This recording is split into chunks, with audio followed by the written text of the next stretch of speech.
Curso de Educación Especial, Pedagogía Curativa. Quinta conferencia. Dornach, 30 de junio de 1924. ¿Ya vieron ustedes cómo ciertas anomalías en el alma, en la vida anímica, que aparecen como síntomas de una enfermedad, afloran en el niño de una manera incierta para, posteriormente, declararse de forma más determinada? Y así pude hacerles ver cómo aquello que más tarde se convierte en una manifestación histérica en la edad infantil todavía se presenta de una manera muy peculiar e indefinida. Mas para poder juzgar correctamente las anomalías propias de la niñez, es necesario tener en cuenta la relación entre la vida prenatal del ser humano que, por así decirlo, transfiere el impulso kármico a la vida física y el paulatino desarrollo del niño a lo largo de las 2 primeras etapas de su vida, quizás incluso hasta las 3 primeras etapas vitales del niño. Como preparación hablaremos primero de algo más teórico y luego en base a ejemplos prácticos podremos seguir hablando de todo lo que necesitemos. Mañana por la mañana la doctora Weckman nos presentará a un muchacho que desde hace tiempo se halla en tratamiento en el Instituto Clínico Terapéutico y a través suyo podremos demostrar algunas características muy peculiares. Para mostrarles lo que antes han de saber, quisiera colocar ante ustedes esquemáticamente el organismo humano, la organización total humana. Para que quede claro, en el siguiente dibujo quisiera pintar siempre de rojo la organización del yo.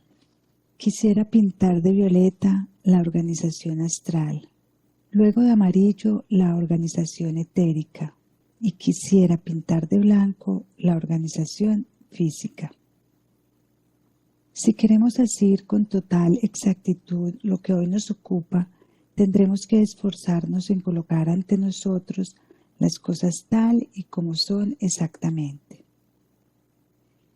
Hay que saber que la organización humana no está constituida de tal forma que podamos decir: aquí está la organización del yo, aquí la organización astral, aquí la organización etérica, etc., sino que las cosas son de la siguiente manera.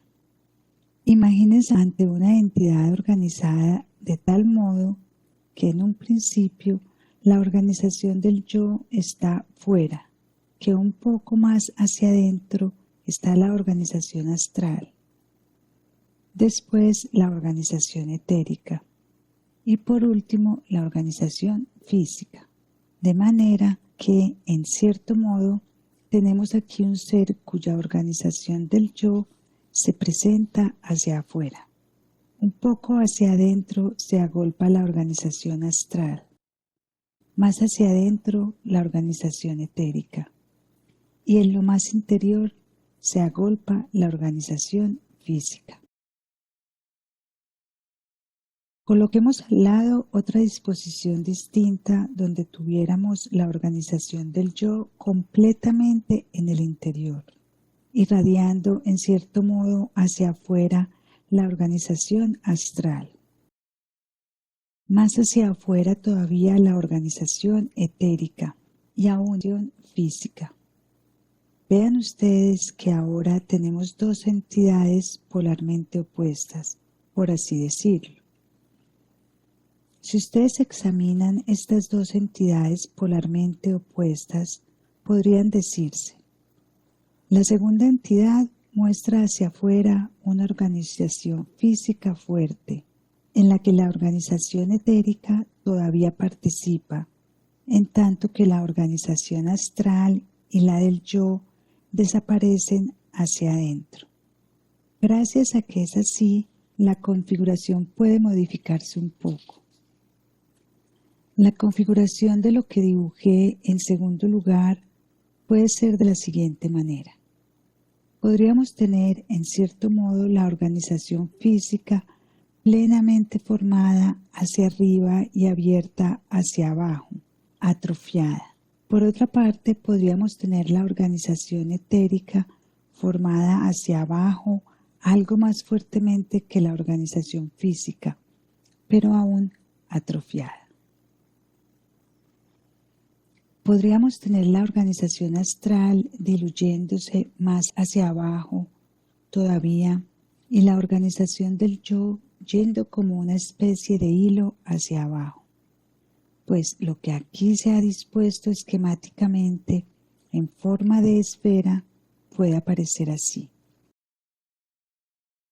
Ahora quiero hacer las cosas más evidentes dibujándoles aquí esa organización del yo. Encima la organización astral, la organización etérica y la organización física.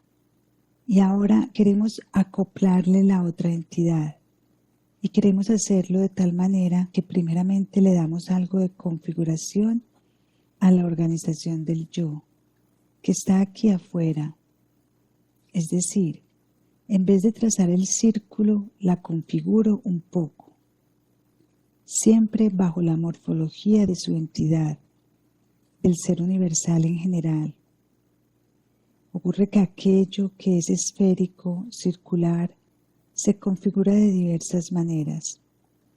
Mas hacia adentro tengo que acoplar ahora la organización del yo, la organización astral, aún más adentro la organización etérica y finalmente totalmente envuelta hacia adentro la organización física.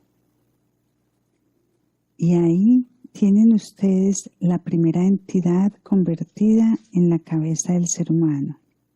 Tienen la segunda entidad convertida en el ser metabólico motor del ser humano y en realidad tanto es así que en la organización cefálica del ser humano tenemos aquello en donde el yo se oculta en el interior.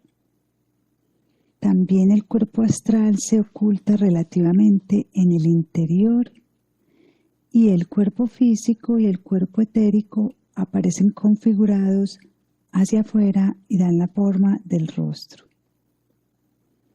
Por el contrario, en el sistema metabólico motor tenemos la cosa de tal forma que por todas partes en la periferia, en las percepciones térmicas y táctiles del organismo, fuera por todas partes vibra el yo y partiendo del yo vibra hacia adentro el cuerpo astral.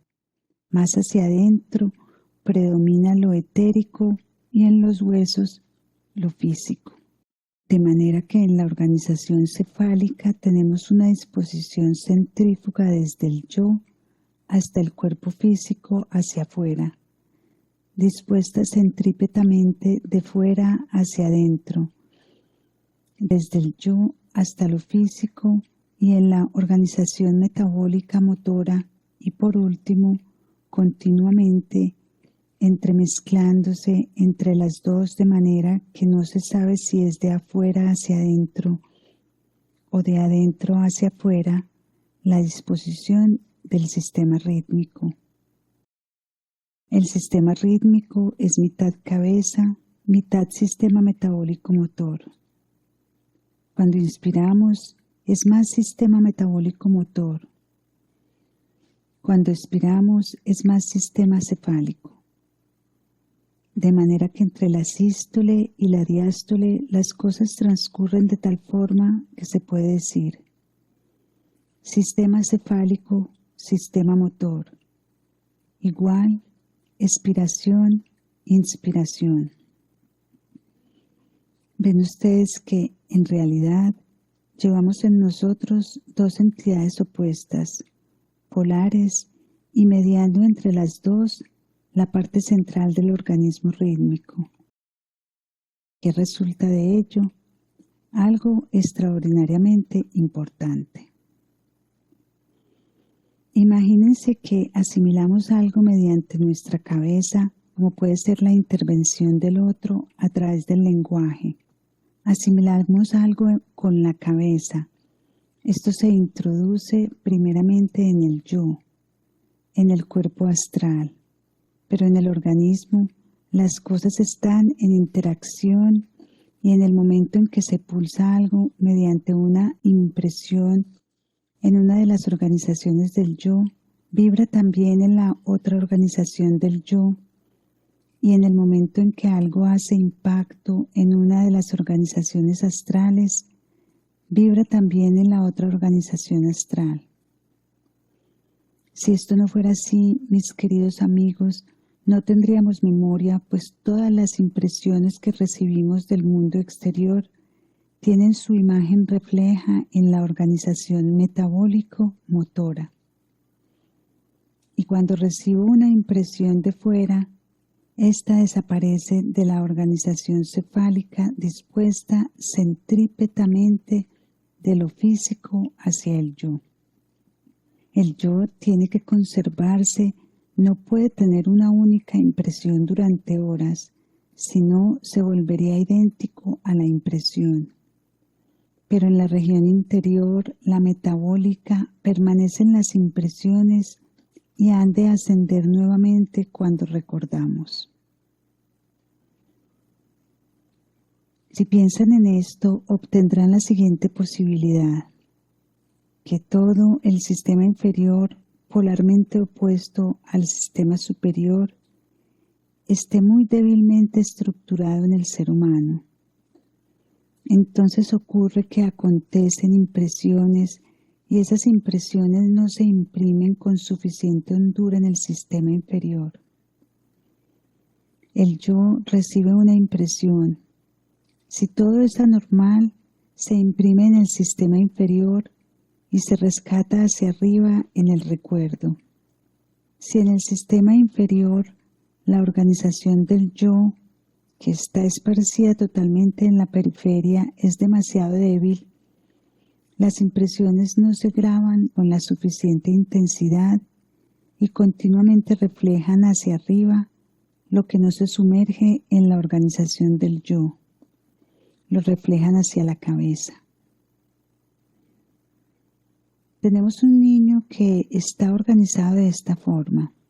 Digamos que una vez le hemos enseñado un reloj, le ha interesado, pero su organización metabólica motora es demasiado débil.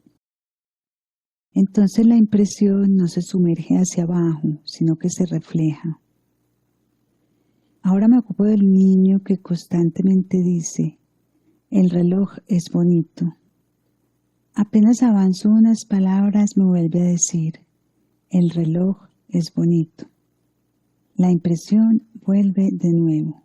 En la educación del niño hemos de dirigir la atención hacia estas disposiciones que a veces solo están insinuadas levemente, pero que son de suma importancia, porque si no logramos reforzar la débil organización metabólica motora, se irá intensificando cada vez más esa reacción de rechazo y más adelante en la vida aparece aquella enfermedad que está vinculada a las representaciones obsesivas.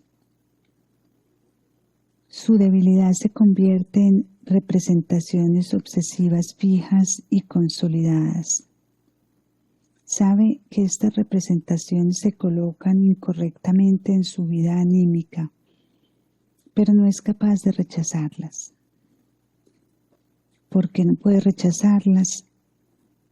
Porque si bien allá arriba está la vida anímica consciente, abajo la inconsciente no sabe dominarse, repele determinadas representaciones y aparecen las representaciones obsesivas. Como ustedes ven, este es un caso que tiene que ver con un sistema metabólico motor débilmente configurado. ¿Qué significa esto? Un sistema metabólico motor débilmente constituido es lo que impide que la sustancia proteica en el organismo humano contenga la correcta cantidad de azufre. Es decir, un sistema metabólico que produce albumina pobre en azufre. Esto puede pasar. Entonces vale otra estequiometría diferente a la común. Así pues, ocurre aquello que ya he descrito, que aparecen esas representaciones obsesivas ya anunciadas en el organismo infantil. Pero puede suceder también lo contrario, que el sistema metabólico motor, que tenga una excesiva atracción por el azufre, y entonces la albumina se vuelve demasiado rica en azufre, tendremos en la albumina carbono, oxígeno, nitrógeno, hidrógeno y en proporción demasiado azufre.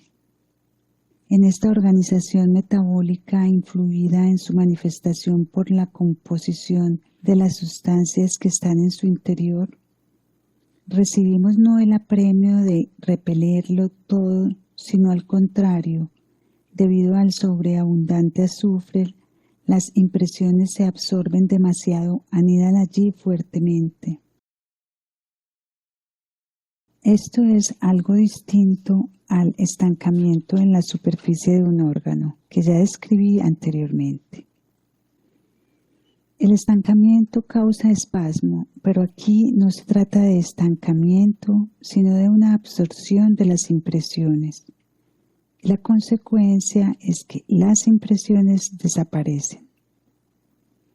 Nosotros provocamos impresiones en el niño, pero no podemos hacer nada y algunas de ellas, según su índole peculiar, desaparecen en la sustancia proteica rica en azufre. Solo si logramos volver a extraer de la sustancia proteica rica en azufre esas impresiones, generaremos un cierto equilibrio en el organismo espiritual, anímico, físico, pues esa desaparición de las impresiones en el medio sulfuroso ocasiona efectivamente un estado anímico altamente insatisfactorio, porque irrita interiormente, y aunque sea en forma delicada y leve, todo el organismo participa de ese tenue temblor interno. Como ya he dicho varias veces, el psicoanálisis es diletantismo elevado al cuadrado, porque el psicoanálisis no conoce ni el alma, ni el espíritu, ni el cuerpo etérico. No sabe en absoluto lo que ocurre, solo describe.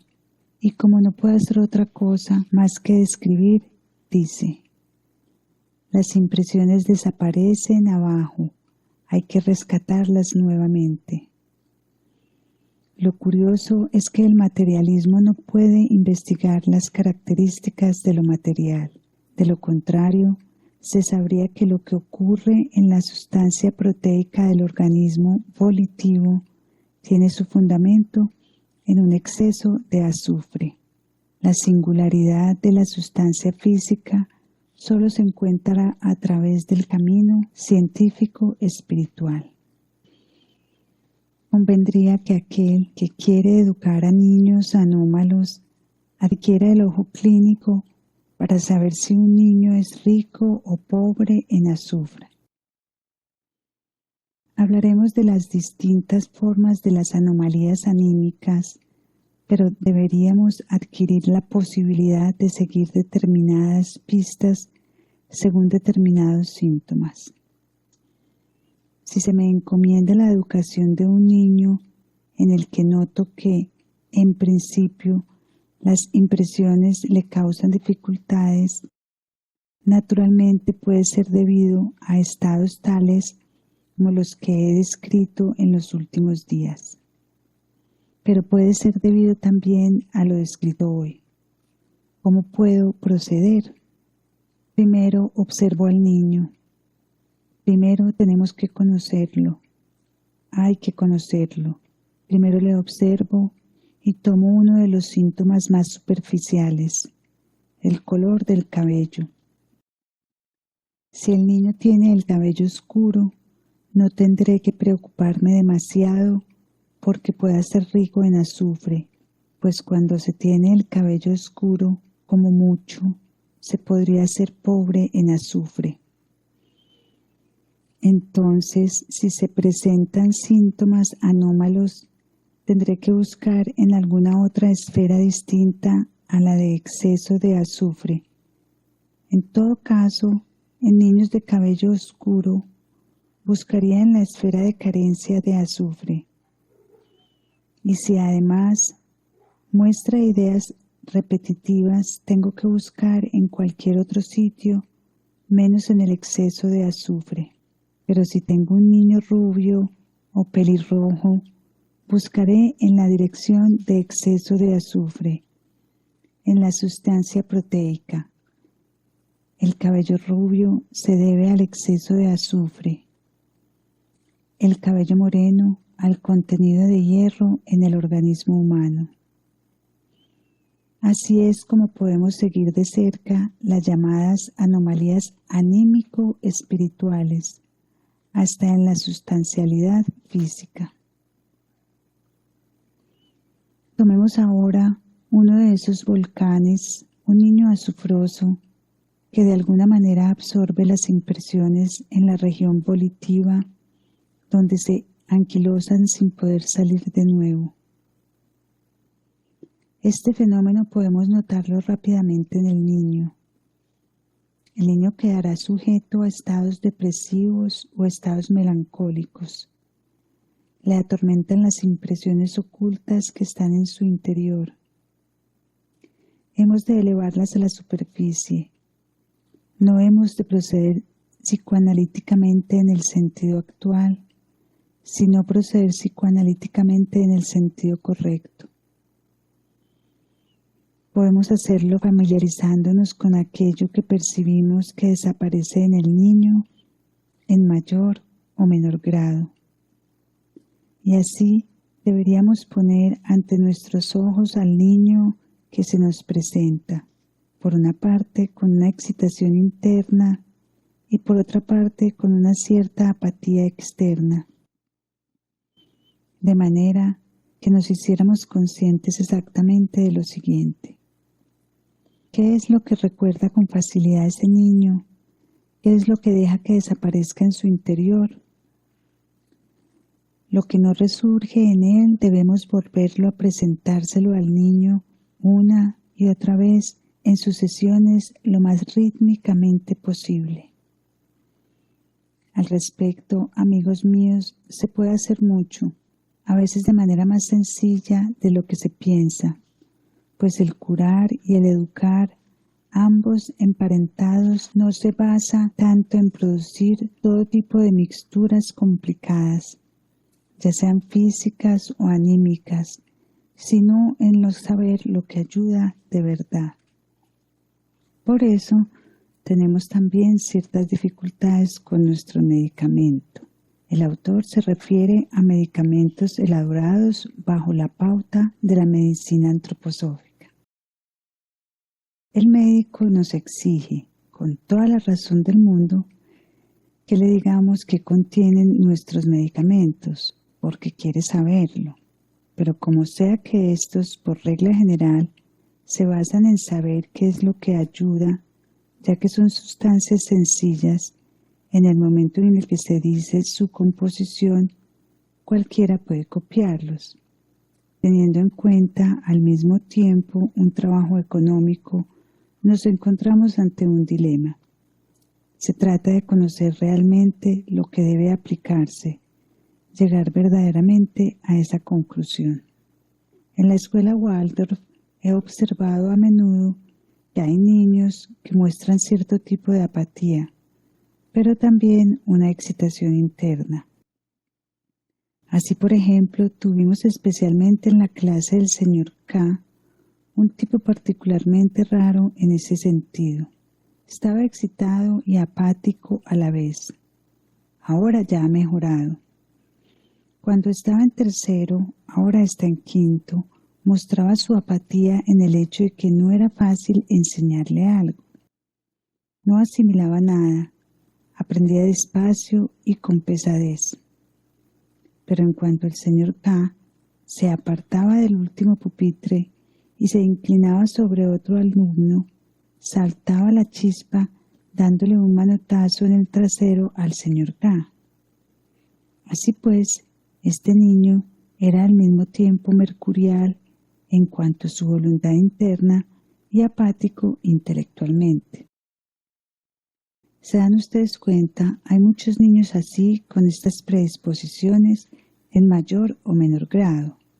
Por lo general, en estos niños se trata de que la capacidad de absorber impresiones externas se limita a muy determinadas clases de impresiones que tienen un carácter concreto y típico. Cuando se tiene una intuición correcta, y esto ocurre cuando se tiene la debida actitud, entonces se encuentra, por ejemplo, una cierta frase para el niño y se le atrae hacia esa frase. Esto puede obrar milagros. Solo se trata de que la dirección de las aspiraciones del niño se oriente, en un cierto sentido, hacia donde ha de llevarlo el educador.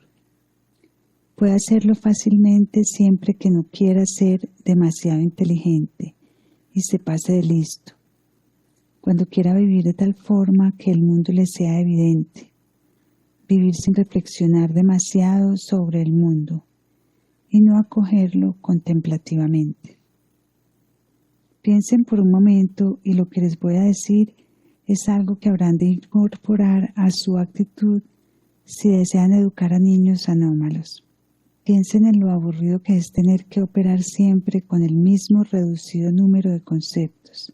La vida anímica de muchos seres humanos es tremendamente aburrida y yerma, porque tiene que operar con unos cuantos conceptos. La humanidad llega profundamente a la decadencia con esos pocos conceptos. Qué difícil le resulta hoy al poeta encontrar rimas, porque ya se ha rimado todo. Lo mismo ocurre con otras artes. Por doquiera reminiscencias, porque en realidad ya se han pasado por todo. Piensen tan solo en cómo Richard Strauss, ahora tan célebre a la vez que vituperado, ha introducido todo tipo de cosas en la orquesta para no volver a las eternas cosas antiguas de siempre. En cambio, qué interesante es, por ejemplo, estudiar todas las posibilidades formas de narices. Cada ser humano tiene una nariz diferente y adquiere una certera visión para todas las posibles formas de narices. Ahí sí que hay diversidad. Ahí se tiene también la posibilidad de vivificar interiormente los conceptos, pasando siempre de uno a otro. Bien, he escogido las formas de la nariz, cuando se desarrolla un sentido para las formas, para lo contemplativo. Entonces se empieza a vivir paulatinamente en un ambiente anímico que a uno le permite tener una intuición cuando hay motivo para ello.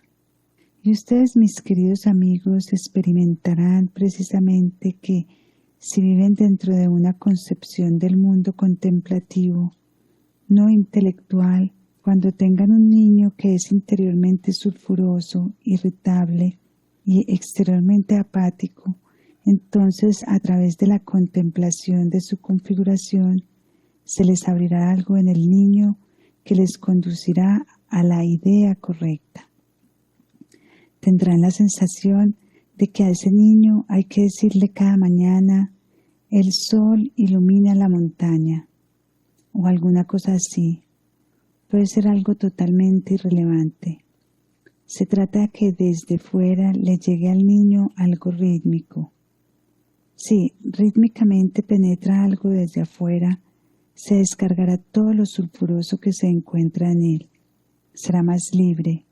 Y así conseguimos con estos niños, los cuales deben ser protegidos en su tierna infancia, que más tarde no se conviertan en objetos preciados de los psicoanalistas.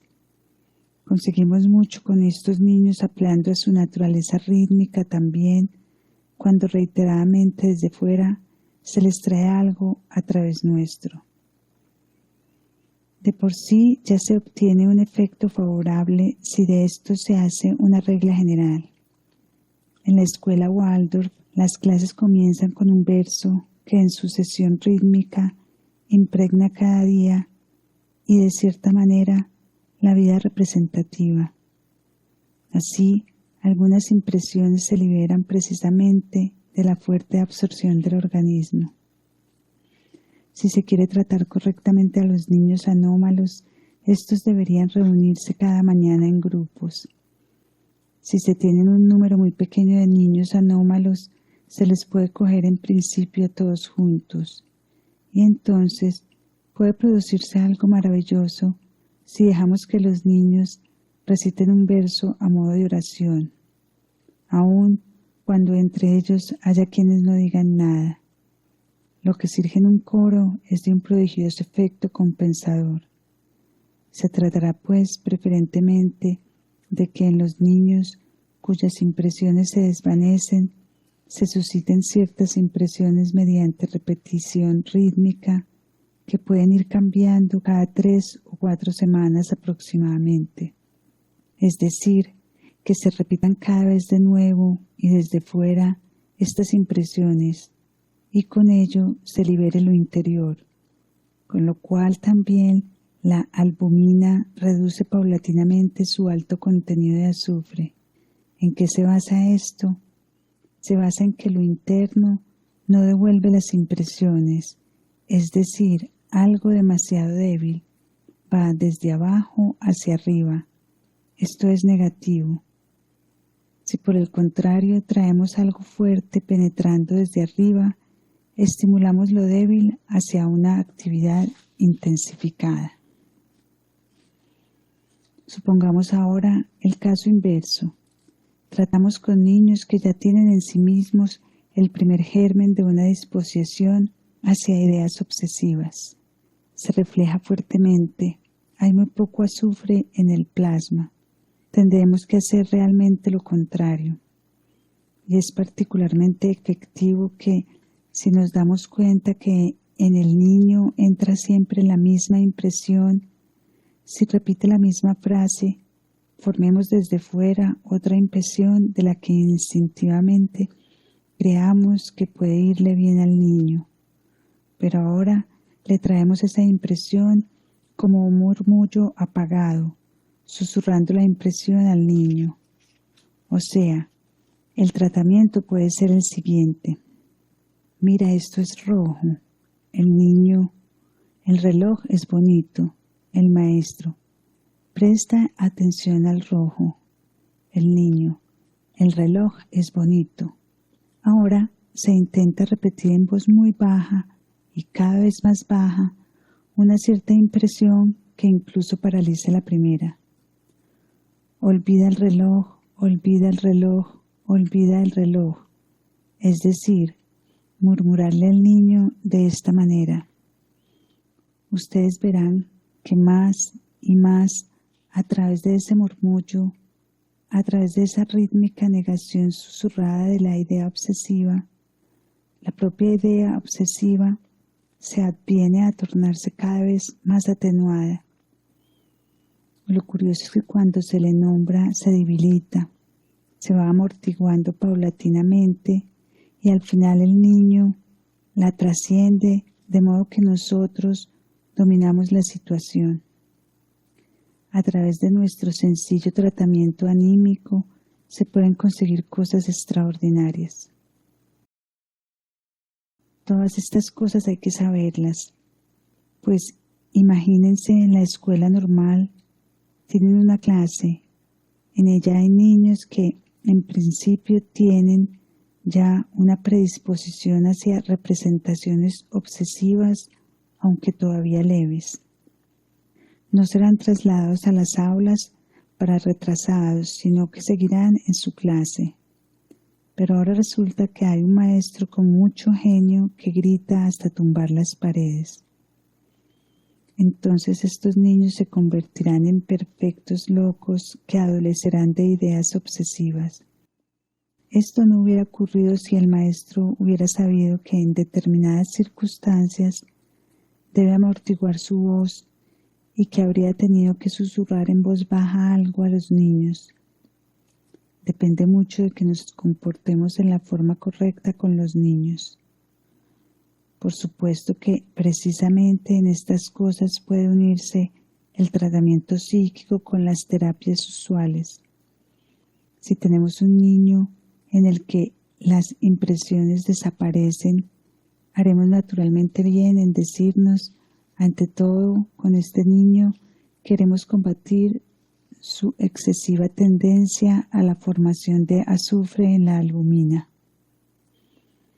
Podemos hacerlo alimentando al niño de forma adecuada. Por ejemplo, si le damos mucha fruta o derivados de ella, fomentaremos su naturaleza sulfurosa. Démosle una dieta a base de raíces relacionada con todo aquello que no sea rico en azúcares, sino en sales. Claro está que no debemos salarle la sopa, sino que hemos de darle aquello donde la sal está elaborada. Así podremos curar a un niño de estas características.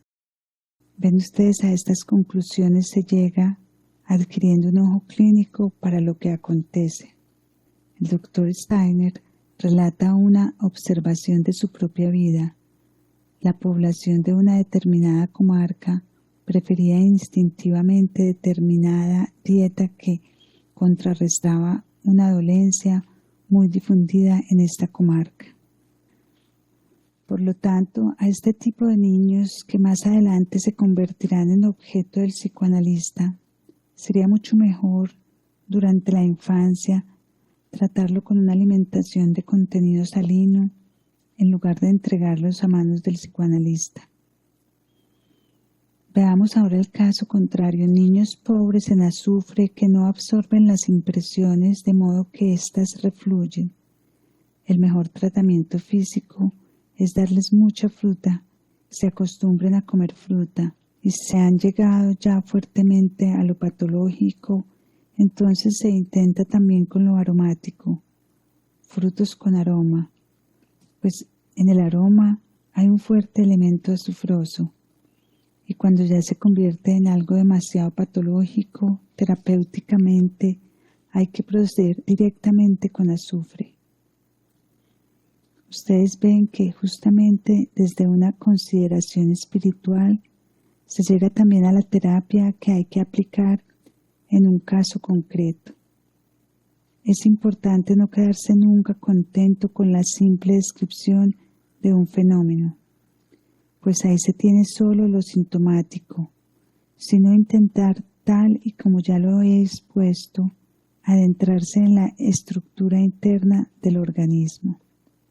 He aquí, pues, irregularidades provocadas debido a que, por decirlo así, en el ser humano lo inferior no encaja correctamente con lo superior, por lo que las impresiones que recibe lo superior, es decir, la organización cefálica, no encuentran la adecuada resonancia en la organización metabólico-motora. Pero también puede ocurrir que en general no se ajusten las organización del yo, la astral y la organización etérico-física, originando el que la organización física sea demasiado densa. Entonces nos encontraremos ante el caso del niño que es absolutamente incapaz de sumergir su cuerpo astral en esa organización física densificada. Es decir, recibe una impresión en el cuerpo astral. El cuerpo astral puede incluso estimular la correspondiente astralidad en el sistema metabólico, pero ese estímulo no se transmite al cuerpo etérico y menos aún al cuerpo físico. Podemos observar que esto es lo que ocurre cuando percibimos que el niño no responde correctamente al decirle: camina 5 o 6 pasos, no comprende lo que tiene que hacer, es decir, entiende las palabras perfectamente, pero no las lleva hasta las piernas. Es como si las piernas rehusaran recibir el mensaje. El indicio más inmediato de que el cuerpo físico está demasiado endurecido y no quiere tampoco acoger los pensamientos, de modo que el niño parece débil mental, Es cuando le mandamos algo que debe ser ejecutado con las piernas y el niño encuentra dificultades, titubea al intentar poner sus piernas en movimiento, puesto que el cuerpo obra con demasiada pesadez. Estos estados irán acompañados anímicamente de estados depresivos melancólicos. En cambio, cuando las piernas no esperan a un requerimiento, sino que siempre quieren echarse a correr, tenemos en el niño la disposición hacia lo maniático. En principio, basta con que esta predisposición se muestre muy levemente, pues en las piernas se nota enseguida. Por eso, en el ámbito de la observación, habría que fijarse en lo que el niño hace con sus piernas y sus dedos. Por ejemplo, un niño cuya preferencia sea dejar que sus manos y sus piernas, se puede observar también en las manos, se apoyen en todo, que caigan por todas partes, tiene la predisposición a la imbecilidad. Un niño que constantemente mueve sus dedos, que todo lo coge, que da patadas con los pies por todas partes, tiene la predisposición a ser fuertemente maniático, probablemente agresivo. Lo que se ve tan notoriamente en las extremidades, podemos observarlo también en todas las demás actividades. Solo en ciertas actividades vinculadas a lo espiritual aparece de una forma más leve, pero sumamente característica. Piensen por un momento que poderosamente se manifiesta en algunos niños el siguiente caso. Aprende a hacer algo con sus manos. Por ejemplo, adquiere la posibilidad de dibujar perfiles. No puede parar. Por todas partes, cuando ve a una persona, quiere dibujar su perfil. Se convierte en algo totalmente mecánica. Esto es una señal desfavorable para el niño y no se deja disuadir. Mientras está dibujando un perfil, puede decirle lo que quiera, hasta puedo traerle una golosina. Él persiste, el perfil tiene que ser dibujado. Esto tiene que ver con el carácter maniático del intelectualismo desenfrenado. En cambio, la tendencia a no hacer nada, a no pasar a proceder al trabajo, incluso cuando existan todas las condiciones previas para ello, tiene que ver con la debilidad mental, imbecilismo, que puede estar acechando. Todo lo aquí expuesto nos remite precisamente al cómo poder contrarrestar la imbecilidad y lo maniático si aprendemos a dominar regularmente nuestros miembros en ambas direcciones. He ahí la transición directa hacia la euritmia curativa justamente para niños con debilidad mental. Si ustedes tienen ante sí un niño débil mental, necesitarán conducir su sistema metabólico motor hacia el movimiento. De este modo se estimula lo espiritual. Déjenle hacer R, L, S, I y verán de qué forma tan favorable están ustedes actuando sobre el niño. Pero si tienen que tratar con un niño maniático, ya saben ustedes cómo se relacionan con el sistema metabólico motor. Déjenlo hacer M, N, B, P, A, U y verán cómo repercute sobre su carácter. Hemos de tener siempre en cuenta esa íntima relación que todavía subsiste en el niño entre lo físico etérico y lo anímico espiritual. Esto nos lleva también al adecuado método de tratamiento.